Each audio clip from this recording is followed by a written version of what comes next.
Hi అండి, అందరికీ నమస్కారం. నేను మీ సురేష్ విఎస్బి. ఈరోజు BCY party political affairs committee సభ్యుడు వడ్డీ మల్లికార్జున ప్రసాద్ గారితో ఉన్నాం. వారిని ఫస్ట్ వారి యొక్క రాజకీయ నేపథ్యం గురించి తెలుసుకునే ప్రయత్నం చేద్దాం. నమస్కారం సార్. నమస్కారం అమ్మా. మా విఎస్బి ప్రేక్షకుల కోసం మీ రాజకీయ నేపథ్యం గురించి కాస్త వివరించండి. ఇంకా చాలా మాట్లాడాల్సింది ఉంది మీతోటి. స్వాతంత్రానికి పూర్వం నుంచి కూడా మా కుటుంబం బ్రిటిష్ గవర్నమెంట్ నుంచి కూడా ఆనాటి నుంచి కూడా రాజకీయాల్లో ఉంటూ వచ్చింది.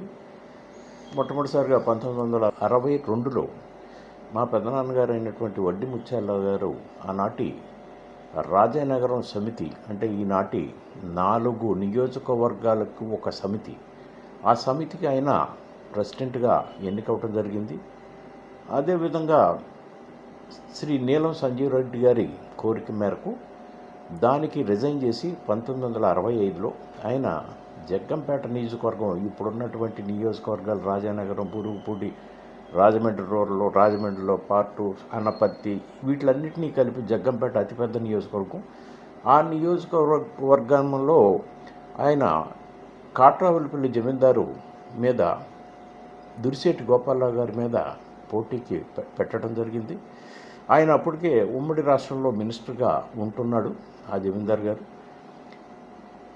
కానీ విచిత్రంగా ప్రతి ఒక్కళ్ళు కూడా, మేము ఎక్కడికి ఏ ఊరు వెళ్ళినా కూడా మమ్మల్ని మీరు వడ్డివారు, మీరు మా ఊరు రానవసరం లేదు, మీరు వెళ్ళిపోండి అని ప్రతి ఒక్కళ్ళు కూడా చేయటంతో ఆ ఎలక్షన్లో ఆశ వదులుకున్నారు. ఈ ఎలక్షన్ మనం ఎటువంటి పరిస్థితులు చేయలేమని, ఒక పక్క జమీందారు చేయలేమని ఆశ వదులుకున్నారు. కానీ ఆశ్చర్యకరంగా రాజానగరం సమితి ఆఫీసులో ఆ కౌంటింగ్ జరిగింది ఆనాడు.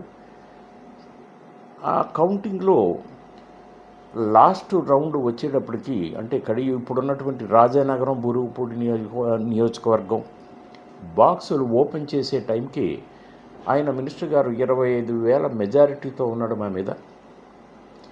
లెక్కించవలసిన ఓట్లు 26,500 ఉన్నాయి. ఇంకా అటువంటి పరిస్థితుల్లో ఎప్పుడైతే రాజానగరం కానీ బురుగుపూడి కానీ ఓపెన్ చేశారో, వన్ సైడ్గా 26,500 ఓట్లు మాకు వన్ సైడ్గా పడిపోయినాయి అన్ని ఊళ్ళల్లో కూడా. దాంతో 1,500 ఓట్ల మెజార్టీతో ఆనాడు ముత్యాలరావు గారు గెలిచారు. ఇది రాష్ట్ర చరిత్రలో ఒక అద్భుతం రాజకీయాల్లో. ఎందుకంటే ఎంతమంది ఈ కుటుంబాన్ని అభిమానిస్తున్నారా అని చెప్పేసి ఆనాటి ప్రపంచం ఇస్తూ పోయింది. ఆ తర్వాత నుంచి ముత్యాలరావు, మేము అక్కడి నుంచి రాజకీయాల్లో ఉంటూ మొదటి నుంచి కూడా భూస్వాములు అయినటువంటి మేము, 12,000 ఎకరాలు ఉన్నటువంటి మేము, కాలక్రమేణా ఈ రాజకీయాల కోసం, ఈ ప్రజలకి కరువుల్లోనూ వాటిల్లోనూ వరదలు వచ్చినప్పుడు వీళ్ళందరినీ కూడా మేము చూడటం కోసం, ఈ రాజకీయం కోసం ఖర్చు పెట్టుకుంటూ వచ్చారు. అదే పందాన్ని ఆ తర్వాత వచ్చిన మా చిన్నాన్నగారు, వీళ్ళందరూ కూడా, వడ్డీ వీరభద్ర గారు, వీళ్ళందరూ కొనసాగించారు. ముత్యాలరావు గారి మరణానంతరం 1985లో ఎన్టీ రామారావు గారు తెలుగుదేశం పార్టీని స్థాపించినప్పుడు మమ్మల్ని ఆహ్వానించాడు. ఆయన మా కుటుంబాన్ని ఆహ్వానించాడు. ఆ తర్వాత 85లో ఆయన టికెట్ ఇవ్వటం జరిగింది కడి నియోజకవర్గానికి. అత్యధిక మెజార్టీతో ఆనాడు 33,000 మెజార్టీతోటి ఆయన గెలవటం జరిగింది. ఈ పరంపరలో మళ్ళీ మేము తెలుగుదేశం పార్టీలో ఎమ్మెల్యేలుగా ఉంటూ 89లో మళ్ళీ అతి స్వల్ప మెజారిటీతోటి అవతలి వ్యక్తి గెలవటం, అది కూడా చాలా అక్రమమైనటువంటి ఎలక్షన్గా ప్రతి ఒక్కళ్ళు బాధపడ్డారు. ఆ ఎలక్షన్లో 92 ఓట్లు అవతల వ్యక్తికి మెజారిటీ చూపించారు. సో ఇలా జరిగిన తర్వాత మళ్ళీ 95లో మళ్ళీ మేము అదే వ్యక్తి మీద 33,000 మెజారిటీతో మెజారిటీతో గెలవటం జరిగింది ఆనాడు కడియం నియోజకవర్గంలో. సో 2004లో చంద్రబాబు నాయుడు గారు ఆనాడు ఎలక్షన్లో చిన్నాన్నగారు ఆయనకి టికెట్ నిరాకరించడంతో ఇండిపెండెంట్గా పోటీ చేశాడనే ఒక నెపంతో ఆయన్ని పార్టీ నుంచి సస్పెండ్ చేశాడు. సో దీన్ని మేమంతా కూడా జీర్ణించుకోలేకపోయాం. ఎందుకంటే మా నిరంతర రాజకీయ ప్రస్థానానికి అతను గండి కొట్టాడు. దాంతో ఇన్ని లక్షల మంది కూడా మమ్మల్ని అభిమానించి మా కుటుంబంలో ప్రతి ఒక్కళ్ళం కూడా వాళ్ళ సోదరులాగా భావించే ఈ ప్రజానీకం అంతా కూడా చాలా బాధపడింది వడ్డీవారికి టికెట్ ఇవ్వలేదని. మరి ఆ తర్వాత జరిగినటువంటి రకరకాల పరిణామాల్లో 2004లో మళ్ళీ చంద్రబాబు గారు నన్ను పిలవటం జరిగింది. నన్ను పిలిచి కడి నియోజకవర్గ బాధ్యతను తీసుకోమని చెప్పారు. చెప్పినా కూడా నాకెందుకో కుటుంబంలో పెద్ద ఆయన ఉండగా నేను ఆయన స్థానంలోకి రావటం ఇష్టపడక చంద్రబాబు యొక్క ఆయన ఇచ్చినటువంటి అవకాశాన్ని నేను వదులుకున్నాను. కానీ 2000 మళ్ళీ 4లో మహానాడు రాజమండ్రిలో జరిగిన మహానాడులో ఆయన ఓపెన్ స్టేజ్ మీద నుంచి అనౌన్స్ చేసి మళ్ళీ నన్ను కడి నియోజకవర్గం ఇన్ఛార్జిగా ఉండమని మళ్ళీ కోరాడు. అప్పుడు కూడా నేను కేవలం మా వీరభద్ర గారి గురించి ఆలోచించి ఆయన ఆహ్వానాన్ని కూడా తిరస్కరించడం జరిగింది. అదే సమయంలో రాజశేఖర రెడ్డి గారు కాంగ్రెస్ ప్రభుత్వం రావటం జరిగింది. ఆయన ప్రభుత్వంలోకి వచ్చిన తర్వాత ఆయన కూడా తోట నరసింహాన్ని పంపించి నన్ను కాంగ్రెస్ పార్టీలోకి ఆహ్వానించడం జరిగింది. ప్రతి చోట కూడా ఏంటంటే కుటుంబంలో ఇది కలహాలకు నాంది అవుద్ది. నేను చాలా చిన్నవాడిని, మా చిన్న అన్నట్టు నాకు చాలా ఇష్టం, చిన్నప్పటి నుంచి కూడా ఆయనతో ఉన్నటువంటి వ్యక్తిని. కాబట్టి కేవలం రాజకీయం కోసం మనం కుటుంబంలో పెద్దల్ని ఈ విధంగా దూరం చేసుకోవటం కరెక్ట్ కాదనే భావంతో నేను ఎవరికి చెప్పకుండా ఈ రాజకీయం నన్ను ఇబ్బంది పెడుతుందనే భావంతో ఎవరికి చెప్పకుండా ఆనాడు 2004లో లోక్సత్తా పార్టీలో చేరటం జరిగింది.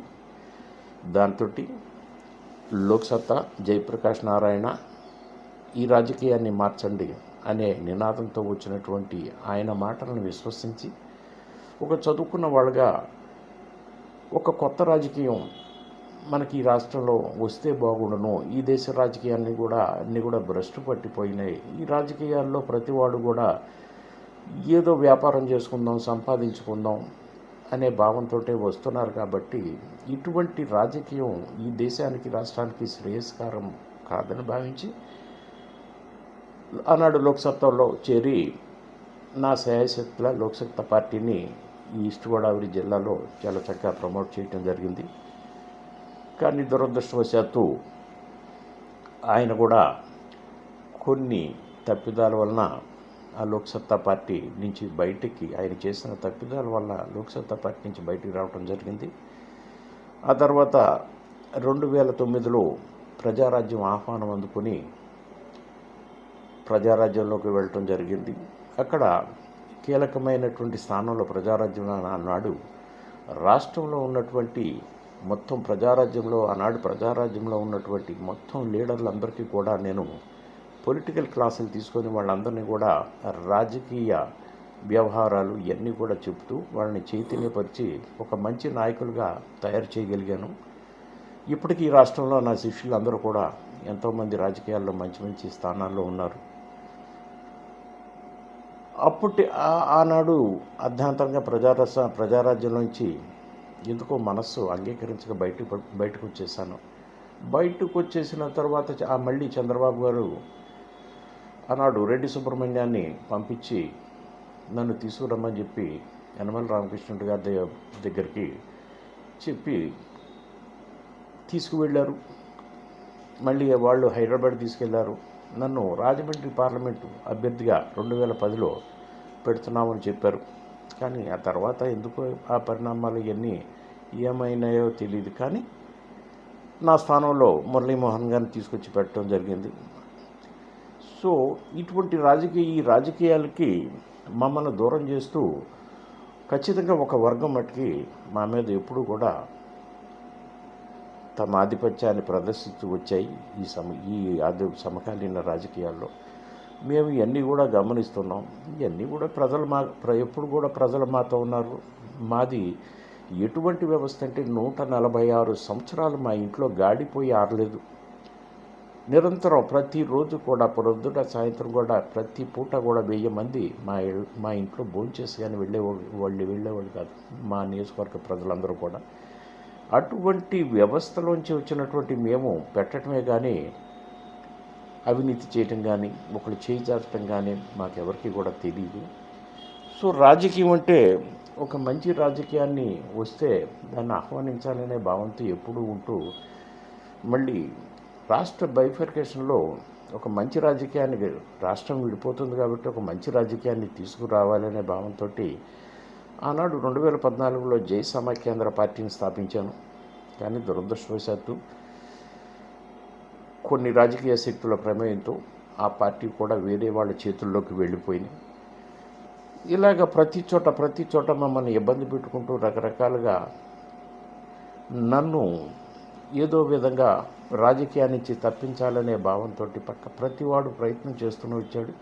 మళ్ళీ 2019లో ఆనాడు వెంకయ్య నాయుడు గారు ఓపెన్ స్టేజ్ మీద నన్ను భారతీయ జనతా పార్టీలో చైర్మన్ ఆహ్వానించడం జరిగింది ఒక డిబేట్ కార్యక్రమంలో. ఆ తర్వాత మళ్ళీ నా స్థానంలో నేను పార్టీలో చేర్పించాలని రకరకాల ప్రయత్నాలు చేశారు. నా చుట్టూ తిరిగారు. పలానా రోజులు పార్టీలో చేరాలని వీళ్ళు టైం ఫిక్స్ చేసి అదే టైంకి ఆకుల సత్యనారాయణ గారిని తీసుకువెళ్ళి జాయిన్ చేసి నా స్థానాన్ని ఆయనకి ఇవ్వటం జరిగింది. ఇలాగ ప్రతి చోట కూడా ఎదురు దెబ్బలు తింటూ ఈ రాజకీయంలో ఈ ప్రజలకి ఏదన్నా చెయ్యాలి, మనల్ని నమ్ముకుని కొన్ని లక్షల మంది ప్రజలు ఉన్నారు, వాళ్ళ శ్రేయస్సు కోసం వాళ్ళ అభివృద్ధి కోసం ఖచ్చితంగా మనం ఏదన్నా చెయ్యాలనే భావంతో మా రాజకీయాన్ని అలాగే కొనసాగిస్తూ వచ్చాను. కానీ ప్రతి చోట పోరాటమే తప్ప ఎక్కడ కూడా ఫలితం లేకుండా చివరికి వచ్చేటప్పటికి బీఫాము వచ్చి తలుపు కొడుతుంది, కానీ ఎవడో దాన్ని లాక్కొని పారిపోతున్నాడు. ఇటువంటి పరిస్థితి నుంచి బయటపడి ఈ రాజకీయాన్ని ఏం చేయాలో ఎలా చేయాలో తెలియని స్థితికి ఈనాడు మేము చేరుకున్నాము. మరి ఒక ఉన్నతమైనటువంటి కుటుంబంలో పుట్టి నాకంటూ కొన్ని సిద్ధాంతాలు, ఆశయాలు ఇవన్నీ ఉన్నాయి. నేను ఒక వ్యాపారం చేసుకునేవాడిని, ఒక క్రీడాకారుణ్ణి, ఒక అడ్వకేట్ని. ఇన్ని లక్షణాలు ఉండి కూడా ఎప్పుడు కూడా ఈ మా జీవితకాలంలో మేము ఎప్పుడు తప్పు చేయలేదు. ఎటువంటి విషయంలో కూడా తప్పు చేయము. మేము ఎవరిని కూడా అందరినీ సమానంగా ప్రేమిస్తాం, ఆదరిస్తాం. ఈ ప్రజలందరూ కూడా ఆనాడు మా పెద్దలు వదిలినటువంటి వారసత్వాన్ని చాలా చక్కగా ఈ ప్రజలందరూ స్వీకరించారు. మల్లికార్జున అంటే ఈ రోజున ఎవరికీ తెలియని వాళ్ళు లేరు ఈ రాజమండ్రి పార్లమెంట్ నియోజకవర్గంలో. అదేవిధంగా జగన్ గారు కూడా ఎంతో ఇష్టపడి నన్ను ఆహ్వానించాడు. కానీ ఈ స్థానిక రాజకీయాల్ని ఇష్టపడక నేను జగన్ గారి దగ్గర నుంచి వైసీపీని బయటపడ్డాను. ఎక్కడికి వెళ్ళినా సరే ఈ నాయకులందరూ నన్ను అడ్డుకోవటానికే ప్రయత్నం చేస్తారు. ఎందుకంటే ఏదో 10 మందికి మంచి చెప్పగలిగిన వాడిని, కొద్దిగా జ్ఞానము విజ్ఞానము ఉన్నటువంటి వ్యక్తిగా వీళ్ళు నన్ను భరించలేరు. ఎందుకంటే ఎవరిని కూడా ఎటువంటి వాడినైనా సరే తప్పు చేస్తే నిలదీస్తాను. మేము ఎవరికి కూడా భయపడం, ఎందుకంటే మేము తప్పు చేయం. వ్యవస్థను మన దేశంలో ఉన్న వ్యవస్థ ప్రకారమే, రూల్స్ అండ్ రెగ్యులేషన్స్ ప్రకారమే మేము ఎప్పుడు కూడా ప్రవర్తిస్తుంటూ ఉంటాం. కానీ ఎప్పుడు కూడా వైలేషన్ అనేది మా లైఫ్లో ఎప్పుడు ఉండదు. అదేవిధంగా అన్ని డిపార్ట్మెంట్లు కూడా ఈనాడు ఉన్నటువంటి ఒక ఎమ్మెల్యే మాట ఒక అధికారి వినడేమో కానీ ఈ మల్లికార్జున చెప్తే ఏ అధికారి అయినా సరే చాలా గౌరవంగా ఆహ్వానిస్తారు. ప్రతి ఏ అంశంలో అయినా సరే ప్రతి వాళ్ళు వింటారు. సో అటువంటి గౌరవాన్ని అప్పటి నుంచి ఇప్పటి వరకు కూడా మేము పొందగలిగాం, దాన్ని నిలబెట్టుకుంటూ వచ్చాం. సో ఇటీవల కాలంలో జరిగినటువంటి పరిణామాల్లో శ్రీ బోడి రామచంద్ర యాదవ్ గారు నన్ను కలవటం జరిగింది. రాజమండ్రి వచ్చి ఆయన చాలా సాధారణంగా నన్ను పార్టీలోకి ఆహ్వానించటం జరిగింది. బీసీలు కాపులు కలిసి ఈ రాష్ట్రంలో జరుగుతున్నటువంటి ఈ దుష్ట పరిపాలన, ఈ మూసధరంలో సాగేటటువంటి ఈ రాజకీయ వ్యవస్థని మార్చాలని ఆయన చెప్పినటువంటి వ్యవహారం నాకు ఎంతో నచ్చింది. ఎందుకంటే నా ఆశయం సిద్ధాంతాలు కూడా అది. రాజకీయం పేరు చెప్పి వీళ్ళు ప్రజలను దోచుకుంటున్నారు, వ్యవస్థను దోచుకుంటున్నారు. ప్రజల్ని ఓట్లు వీళ్ళు దోచుకున్న దాంట్లో అర్రాకొరగా ఈ ప్రజలకి పంచి ఓట్ల కోసం వీళ్ళకు ఓట్లు వేసే యంత్రాలుగా, ఒక వ్యాపారస్తుడిలాగా వస్తువును కొనుక్కొని ఈ రాజకీయాన్ని వీళ్ళు నిర్మించుకుంటున్నారు. ఇందులో ఎవరు కూడా మినహాయింపు కాదు. కాబట్టి రామచంద్ర యాదవ్ గారు ఎటువంటి అవినీతి మచ్చలేనటువంటి వ్యక్తి. ఆయన ఈ రాజకీయంలోకి తన సొంత కష్టపడి సంపాదించినటువంటి ధనంతో ఈ రాజకీయం చేస్తున్నాడు. అంతేకాని ఎటువంటి ఎవరిని చందాలు తీసుకోవటం కానీ, వ్యవస్థల నుంచి ఎటువంటి ఫండ్స్ తీసుకోవడం కానీ ఆయన చేయడు. ఆయన అత్యంత ధనవంతుడు ఈ రాష్ట్రంలో. ఆయన పిలుపు మేరకు బీసీవై పార్టీలో చేరటం జరిగింది. దరిమిలా ఆయన రాష్ట్ర బీసీవై రాజకీయ వ్యవహారాల కమిటీలో ఒక సభ్యునిగా నన్ను నియమించి ఈ రాజకీయ వ్యవస్థను ఏ విధంగా నిర్మించాలనే దాని మీద ఆయన నన్ను ప్రతిదీ కూడా చెప్పటం జరుగుతుంది. కాబట్టి ఈ విధంగా నా ప్రస్థానం, మా వడ్డీవారి ప్రస్థానం ఈ విధంగా జరుగుతూ వచ్చింది. కానీ నాకంటూ ఏదైనా వచ్చిన రోజున అసలు నేనంటూ ఏంటో ఈ ప్రజలకు తెలుస్తుంది. అసలు ఈ ప్రజలు ఎందుకు ఈ ఇబ్బందులు పడుతున్నారు, ఎందుకు అడ్మినిస్ట్రేషన్ లోపం ఎందుకు ఏర్పడుతుంది, ఇవన్నీ కూడా నాకు క్షుణ్ణంగా తెలుసు. ఎందుకంటే మేము ఎన్నో చూసాం. ఇవన్నీ కూడా ఈ అధికారులపై వీళ్ళ యొక్క ఆధిపత్యాలు, ఈ ఎగ్జిక్యూటివ్ బాడీస్లో కూడా అలసత్వం, వీళ్ళు ఏది చెప్పినా సరే చెయ్యలేని స్థితి, దీని మీద రాజకీయ నాయకుల ఒత్తిడి, ఇవన్నీ చూస్తుంటుంటే ఎంతో బాధగా ఉంటుంది. ఈ రాజమండ్రి నగరం ఒక చారిత్రాత్మక పట్టణం. అటువంటి పట్టణాన్ని కూడా వీళ్ళు రకరకాల పార్టీల పేరుతోనో, వ్యక్తిగత ద్వేషాలతోనో, విద్వేషాలతోనో పాడు చేసే స్థితికి ఈ తరం వచ్చింది. గత తరంలో ఇటువంటి ధోరణి లేవు. ఎందుకంటే ఆనాడు అరుణ్ కుమార్ కానీ, సూర్యప్రకాశ్రావు కానీ, లేకపోతే ఏసీవై రెడ్డి గారు కానీ, ఇలా బొచ్చి చౌదరి కానీ, ఇటువంటి వాళ్ళకి ఇప్పుడు కూడా ఏంటంటే చాలా సామరస్యంతో ఈ నగరం ఎప్పుడు ప్రశాంతంగా ఉండేలాగా వాళ్ళ ప్రయత్నం ఎప్పుడు చేశారు. వాళ్ళు ఎప్పుడు రౌడీజాన్ని కానీ, గంజాయి బ్యాచ్లు కానీ, చైన్ బ్యాచ్లు కానీ, లేక అసాంఘిక శక్తులను ఎప్పుడూ ప్రోత్సహించలేదు. కనీసం మా టైంలో సారా తాగిన వాడిని కూడా మేము దగ్గరికి రానిచ్చేవాళ్ళం కాదు. కానీ ఈ రోజున పరిస్థితి చూస్తుంటే చాలా దారుణంగా ఉంటుంది. ప్రజలు నిజంగా స్వేచ్ఛగా బ్రతికేటటువంటి వాతావరణం ఈ రోజున రాజమండ్రిలో లేదు. చీకటి పడితే బయటికి వెళితే ఇంటికి తిరిగి వచ్చే పరిస్థితి లేదు. ఆడపిల్లలు బయటకు వెళ్తే క్షేమంగా ఇంటికి వచ్చే పరిస్థితి కూడా లేదు. కాబట్టి వీటిలన్నిటి మీద అన్ని వర్గాలు స్పందించాలి, ప్రజలందరూ స్పందించాలి. ప్రశ్నిస్తే పోయేది లేదు, పోయేదే ఉంటుంది. కానీ ప్రజలు మౌనంగా అన్నీ చూస్తూ కూర్చుంటున్నారు. కానీ ప్రజల్లో ఉన్నటువంటి ఈ నిర్లిప్త ధోరణి అంత కరెక్ట్ కాదు.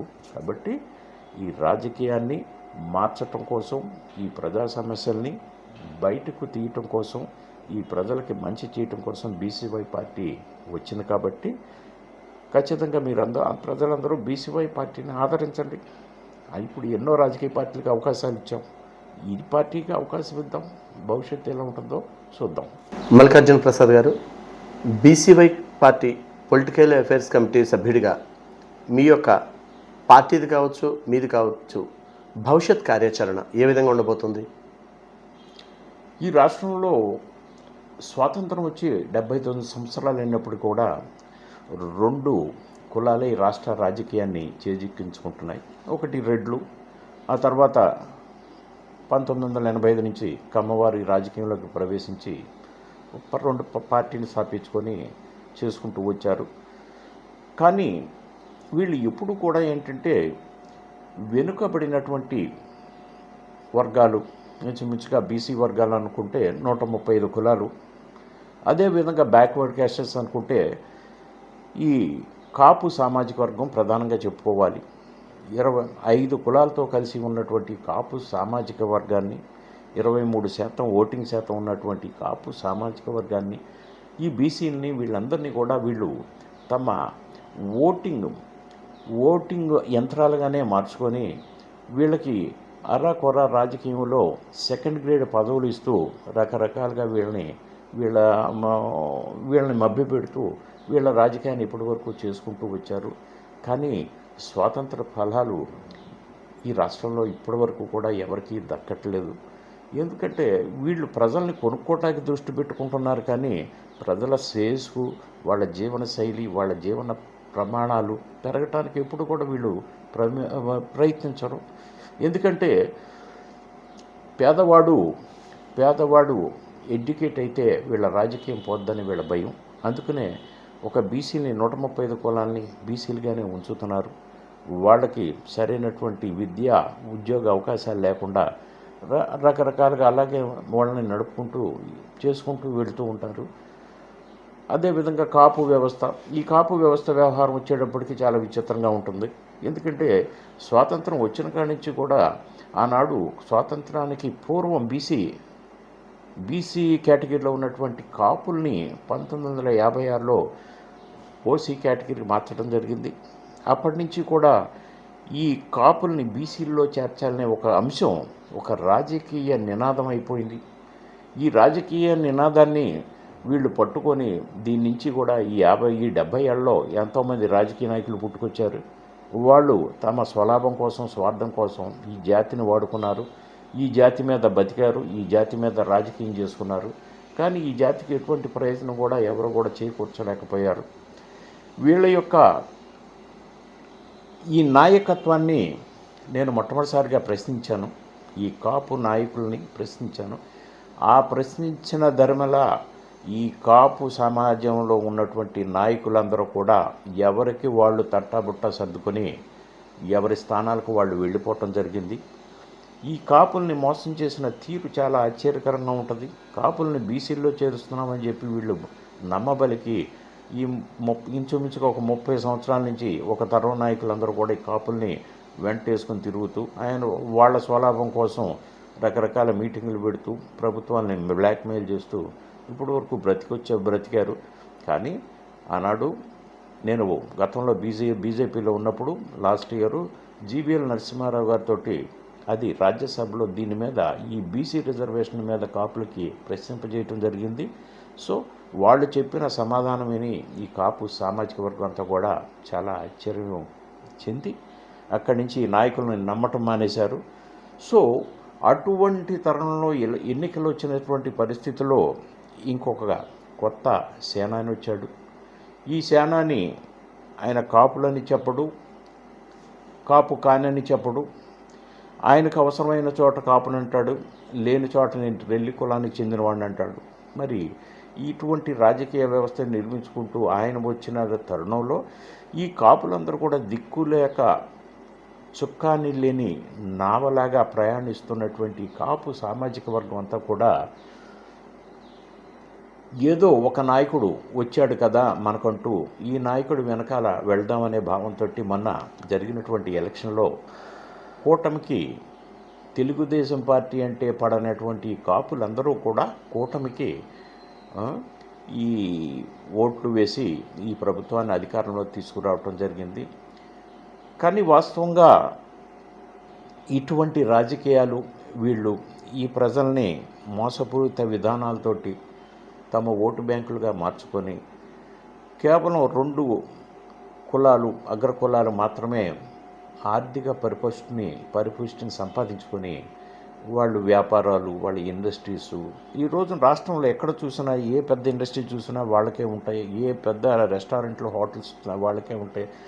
ఎటువంటి కమర్షియల్ వ్యవహారాలు ఉన్నా కూడా అన్నీ కూడా ఆ 2 కులాల మధ్యనే జరుగుతూ వస్తున్నాయి. మరి ఇంతకాలం ఈ ప్రజల్లో ఈ మార్పు ఎందుకు రావలేదంటే పాపం వీళ్ళకి సరైనటువంటి నాయకుడు ఎవరు కూడా థర్డ్ ఆప్షన్ అనేది ఎప్పుడు కూడా కనపడలేదు. ఆనాడు ప్రజారాజ్యం వచ్చిందంటే మార్పు కోసం వచ్చానని చెప్పి ఆయనే మారిపోయాడు. సో ఆ తర్వాత వచ్చినటువంటి ఈ సేనాని ఈయన చంద్రబాబుకి సేనానిగా మారిపోయాడు. సో కాబట్టి కాపులకి ఖచ్చితమైనటువంటి రాజ్యాధికారం ఉండేటటువంటి ప్లాట్ఫామ్ ఒకటి కావాలి. కాబట్టి ఈనాడు బీసీవై రామచంద్ర యాదవ్ ఈ రాష్ట్ర రాజకీయాల్లోకి ఒక తుఫాన్లో దూసుకువచ్చాడు. ఎందుకంటే అతను ఎటువంటి అవినీతి లేదు, ఎటువంటి ప్రలోభాలకు లొంగే మనిషి కాదు. కాబట్టి ఇతను ఈ రాజకీయాన్ని మారుస్తాను, ఈ వెనుకబడినటువంటి ఈ కులాలు అందరిలో ఉన్నటువంటి ఈ పేదవాళ్ళతో కలిసి ఈ బీసీలు, కాపులు, వీళ్ళు ఎస్సీలు, ఎస్టీలు అందరితో కలిసి రాజకీయాన్ని మారుస్తానని ఒక దృఢ సంకల్పంతో రావడంతో ఈ రోజున రాజకీయం నిన్న జరిగినటువంటి బీసీ సింహగర్జన విజయవాడలో అమరావతిలో జరిగినటువంటి సింహగర్జన అత్యంత వైభవంగా జరగటం, రాష్ట్రంలో బీసీ నాయకులందరూ కూడా హాజరై తమ మద్దతును చాలా బాహాటంగా తెలియపరచడంతో ఈ రాష్ట్ర రాజకీయాల్లో ఖచ్చితంగా మార్పు వస్తుంది. పిఎస్సి సభ్యులుగా మేమందరం కూడా ఖచ్చితంగా ఈ రాష్ట్ర రాజకీయాన్ని నిర్మిస్తాం, కొత్త రాజకీయాన్ని నిర్మిస్తాం. ఇప్పుడు వరకు ఉన్నటువంటి ఈ అవినీతి రాజకీయ వ్యవస్థని ఈ సమాజం నుంచి పక్కకి త్రోలవలసినటువంటి పరిస్థితులు ఈనాడు ఏర్పడ్డాయి.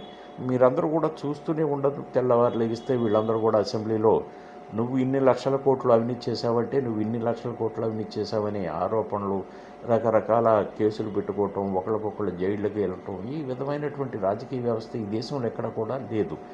కానీ ఈ రోజున ఈ రాజకీయం కోసం ఈ రెండు కులాలు కూడా అగ్ర కులాలు కూడా కొట్టుకుంటూ ఈ దేశంలోనే ఆంధ్రప్రదేశ్ని ఒక సిగ్గుపడే పరిస్థితికి తీసుకొచ్చారు. కాబట్టి మళ్ళీ ఈ ఆంధ్రప్రదేశ్ యొక్క గత వైభవాన్ని, పూర్వ వైభవాన్ని తీసుకువచ్చే దిశగా.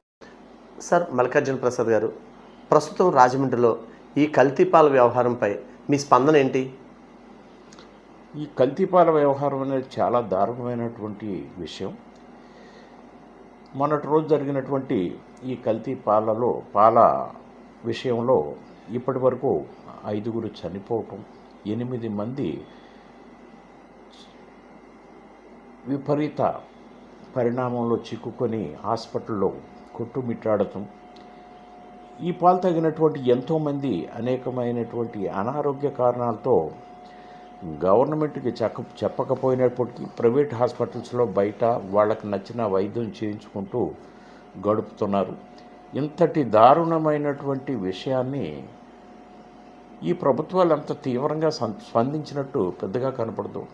అతనేదో ఆ వరలక్ష్మి డైరీ అని చెప్పి అతనేదో కోరుకొండలో చిన్న డైరీ, అంటే it is not a well established dairy, ఇంట్లో పెట్టుకొని దానికి ఒక పేరు పెట్టుకొని వరలక్ష్మి డైరీని, దాని ద్వారా పాలు సేకరించుకొని అతను ఆ పాలను తీసుకొచ్చి రాజమండ్రిలో అమ్మటం అనేది జరుగుతున్న ప్రక్రియ.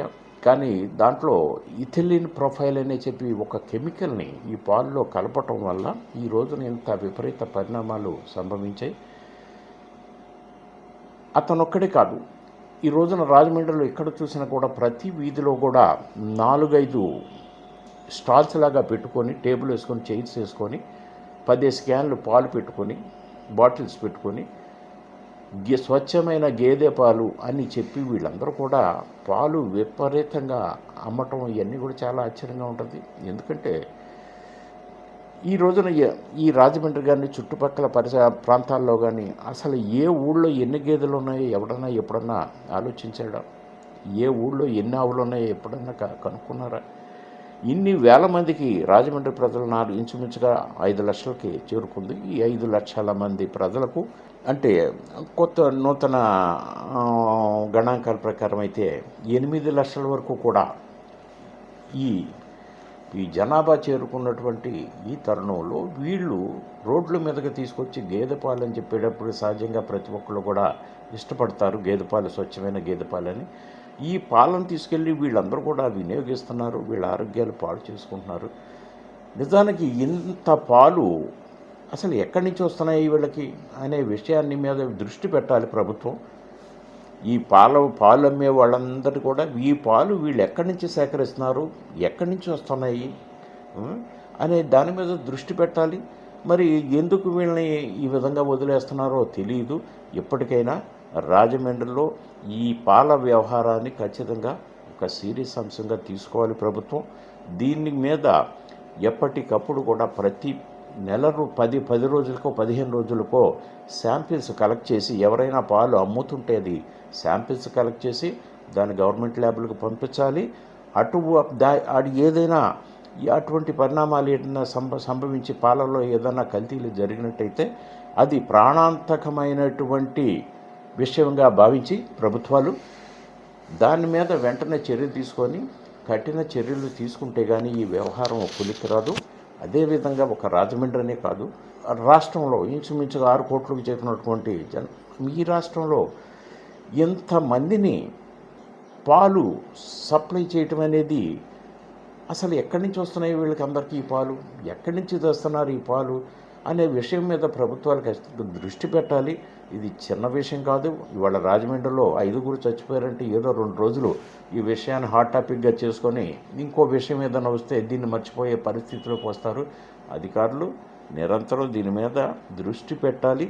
అదేవిధంగా పోలీస్ డిపార్ట్మెంట్ కూడా వాళ్ళది బాధ్యత కాదేమో ఇది అనుకోకుండా ఇటువంటి పాలు అమ్ముతున్న వాళ్ళని ఖచ్చితంగా ప్రశ్నించే స్థాయికి ఈ పోలీసు డిపార్ట్మెంట్ కూడా చేరుకోవాలని కోరుతున్నాను. ప్రజలు జాగ్రత్తగా స్వచ్ఛమైన గేదె పాలని నమ్మి ఎవరి దగ్గర కూడా మీరు పాలు కొనుక్కోకండి, దాన్ని చూసుకోండి. ఇవాళ విజయ డైరీ ఉంది, మనకి విజయ డైరీ ఉంది, లేకపోతే హెరిటేజ్ ఉంది, ఇలాంటి పెద్ద పెద్ద కంపెనీల పాలు ఉన్నాయి. ఇటువంటి వాటిని మీరు వాడటం నేర్చుకోండి. కానీ వీళ్ళని ఈ గేదె పాలని చెప్పేసి ఇటువంటి కెమికల్స్ కలిపి అమ్మే పాలని ఎప్పుడు కూడా ఆదరించకండి. గతంలో కూడా యూరియా లేకపోతే కొన్ని కెమికల్స్ కలిపి పాలని నీళ్ళని పాలుగా మార్చి అమ్మిన సందర్భాలు కూడా ఉన్నాయి.